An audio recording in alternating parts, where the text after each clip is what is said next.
नमस्कार, आप देख रहे हैं Mahakal TV Hindi news channel. Mahakal TV Hindi news channel के सभी दर्शकों को बहुत बहुत स्वागत है। मैं हूं आपके साथ अंशुल त्यागी। आइए शुरुआत करते हैं आज की कुछ खास खबरों के साथ। निगाही एनसीएल प्रबंधन की बड़ी लापरवाही, आज फिर से घटना घटित हुई। घटनास्थल पर युवक की मौत। श्रमिक की मौत के बाद रहवासियों ने आक्रोश में आकर किया चक्का जाम। नवग्रह थाना क्षेत्र निगाही परियोजना के सीएचपी के पास एक बड़ी दुर्घटना घटित हो गई, जिसमें एक श्रमिक की घटनास्थल पर ही मौत हो गई। श्रमिक की मौत के बाद गुस्साए ग्रामीण और परिजनों ने परियोजना के बैरियर रास्ते पर चक्का जाम कर दिया और उचित कार्रवाई और अपनी मांगों को लेकर चक्का जाम पर बैठ गए। जानकारी के अनुसार श्रमिक एक निजी सुरक्षा कंपनी में काम करता था। जानकारी के अनुसार श्रमिक का नाम कपिल सिंह निवासी भरुआ ग्राम बताया जा रहा है। अनुमान लगाया जा रहा है कि श्रमिक काम करने के लिए खदान क्षेत्र के अंदर जा रहा था, तब सीएचपी के पास खड़े हाईवे से टकरा गया, जिससे घटनास्थल पर श्रमिक गंभीर रूप से घायल हो गया।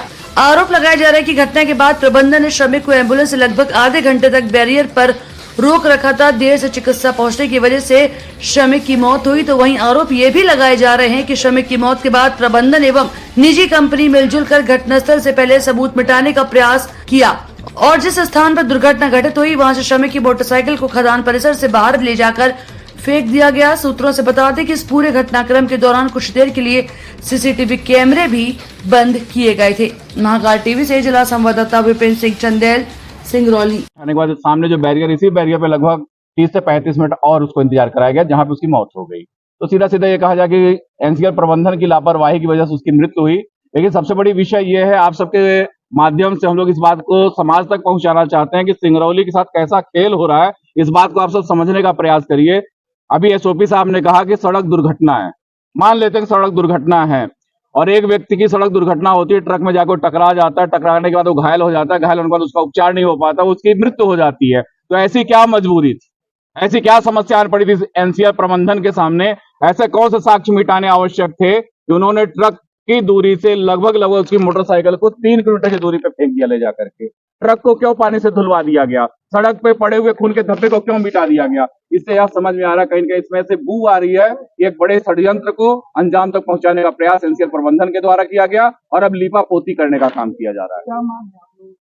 हम लोग की जो मांग है वह तो पहली मांग यह है कि जो भी अधिकारी, जो भी एनसीएल के कर्मचारी इस कृत्य में शामिल हैं, उनके ऊपर धारा 302 के तहत या विधि संगत जो भी धारा बनती हो, क्योंकि यह सीधा प्रतीत हो रहा है कि उनकी कहीं न कहीं हत्या कराई गई है। अगर हत्या नहीं भी कराई गई तो साक्ष्य को मिटाना भी उसी श्रेणी में आता है। अगर एक घटना घटी थी, सड़क दुर्घटना घटी थी, तो साक्ष्य को क्यों मिटाया गया? अगर साक्ष्य को मिटाया गया है तो निश्चित रूप से वह भी उसी श्रेणी में आता है कि कहीं न कहीं वह गंभीर अपराध है। तो हमारी मांग है कि उनके ऊपर कार्रवाई हो, जितने भी लोग थे, जिसमें safety officer, security in charge, mining officer और एक तरुण करके कोई एक साही जी करके, इनके नाम पे हम लोगों ने आवेदन दिया हुआ है और एफआईआर की मांग की हुई है। साथ ही साथ हम लोगों की जो मांग है कि पीड़ित परिवार में 3 बेटियां, 1 बेटा, उनकी पत्नी है, पत्नी पढ़ी लिखी है और उनको कहीं न कहीं रोजगार उपलब्ध कराया जाए, जो एनसीएल प्रबंधन के माध्यम से होना चाहिए। लेकिन एनसीएल प्रबंधन इसमें भी पल्ला झाड़ने का काम कर रहा है। एनसीएल कहना है कि हमारे यहाँ कोई ऐसा नियम नहीं है कि सड़क दुर्घटना हो या कोई भी कैजुअलिटी होती है हमारे यहाँ तो हम उसके बदले में उसके परिवार को रोजगार उपलब्ध कराएं। तो कहीं न कहीं इससे भी वो पल्ला झाड़ते हुए नजर आ रहा है। तो यह आंदोलन तब तक चलता रहेगा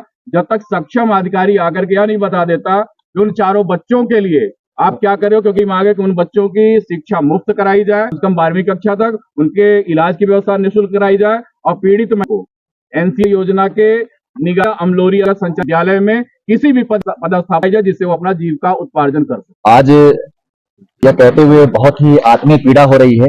एक परिवार का चिराग बुझा हुआ है और एनसीएल प्रबंधक और के अधीनस्थ कार्य वाली जो सहायक संविदा कन्या है, उनको कान के पास जू तक नहीं रेंग रहा है। यह बार सिंगरौली में घटनाएं घट रही, लेकिन बार बार कहना रहा कि नियम कानून में ऐसा नहीं है, हमारे हम जो कॉन्ट्रैक्ट किए हैं उस कॉन्ट्रैक्ट में ऐसी कोई नियमावली नहीं बनी है। तो हम बार बार ये पूछना चाहते हैं कि आपके यहाँ जो परिवार का चिराग बुझ रहा है, आपके यहाँ जो परिवार काम कर रहा है, आप उनकी सुरक्षा की गारंटी क्या लेकर बैठे हुए हैं? किस तरह से आपके अधीनस्थ वो काम कर रहा है? आप सेफ्टी का कोई सिस्टम आपके पास नहीं है। आपके यहाँ व्यक्ति काम कर रहा है, रोड पर गाड़ी खड़ा करके रखे हैं, गाड़ी पहले से ही बंद है, वो ना किसी प्रकार का बैरिकेटिंग करके उस गाड़ी को आप रखे हैं कि जिससे कि जाने वाले व्यक्ति को स्पष्ट हो सके कि वो वहां पर गाड़ी खड़ी है और वो कहीं ना कहीं वहां दुर्घटना घट सकती है। ये जो घटना घटी है यह निश्चित ही लापरवाही एनसीएल प्रबंधक की है। एनसीएल के कैंपस के अंदर है ये। एनसीएल को संज्ञान में रखते हुए इनके परिवार के साथ उपचार का बात करना चाहिए सामने आकर के। हम सब पूरे जो सिंगरौली वासी आम जनमानस यहाँ आया हुआ है, कल रात की घटना है और निश्चित उस पूरे परिवार के साथ हम सभी हैं और हम सबकी यह मांग है कि चूंकि वह परिवार का भरण पोषण करता था, वह व्यक्ति जिसका मृत्यु कारित हुआ है, जिनका एक्सीडेंट हुआ है, उनके परिवार को समुचित उपचार मिल सके। उनके बच्चे हैं जिनका भरण पोषण करता था, उनके साथ उनके परिवार, माँ बाप जिनका वो भरण पोषण था, उनके बच्चों को निःशुल्क शिक्षा, उनकी पत्नी को एक अच्छा नौकरी जिसमें हॉस्पिटल कैंपस में है या फिर स्कूल बनी हुई है, इसको चेष्टा किससे अपने परिवार पोषण कर। और साथ आपके माध्यम से एक बात जानना चाहेंगे, ये कोई घटना नहीं है, सिंगरौली हम जनमानस जगना पड़ेगा, कहीं न कहीं आप। और जैसा बताया जा रहा है कि एक्सीडेंट होने के बावजूद भी यहाँ 1.5 घंटे तक वो अपने इसी एक्सीडेंटल कंडीशन पे रह गए, उनको मतलब टाइमली उपचार नहीं मिल जाने के कारण डेथ हुआ। और बाद में इन्होंने इसको किसी तरीके, जो भी उनका बाइक था जिसमें एक्सीडेंट हुआ और व्हीकल जिससे एक्सीडेंट हुआ, उसको इन्होंने लीपापोती, मतलब इस तरीके सबूतों में छेड़छाड़ लीपापोती करने की कोशिश की गई। मैं सिंपल एनसीएल प्रबंधन या जो भी अपना जिला प्रशासन जो सुन रहा है, मैं सिंपल बात बताता हूँ कि अगर रोड रहने के तो सिंगरौली के ही है, लेकिन समाज से और सिंगरौली से विपरीत धारा में बह रहे हैं। हर वर्ष उनका एक नया ड्रामा सामने आता है। कुछ वर्ष पहले भी बात आई थी, अधिकारियों के ऊपर उन्होंने लांछन लगाया था और उनके ऊपर जिला बदली कार्रवाई भी प्रस्तावित है।